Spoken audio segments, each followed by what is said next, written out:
malam Na'am. kace mi wai mai mace guda Uwar gida mace guda ciwo ce.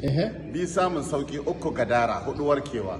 Dan mace guda in ta cika ta kase ta kwanan aure ma sai ta ga kamar taimaka maka ne take ba dan halinka ba. Wata ma sai kun yi randebu da rana. Tana ƴa mashin huda ta koma cikin yara ta kwanta ka zunguri kafarta ta cami yaro kama kuka.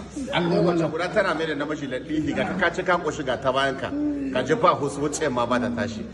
Kuma in ta cika ta kase ta in ka shekara 20 da mace guda ba ta ma a dawo lahiya ba ta Allah ba da sa'a ba ta kwana aure da kai ta barka hwalo kwance.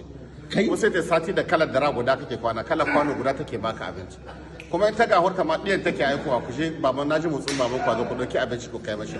Kuma ka shekara 20 da mace guda in ka ce zaka ƙara aure sai an samu yan uba sun kewa ka gidan tururuwa sau uku sannan a roki gafara wurin uwar gida ta yi shawara da ɗiyanta. Baban kwazo da mummunan magana ana zama na hana so ka jaraba cikin gida a zaman.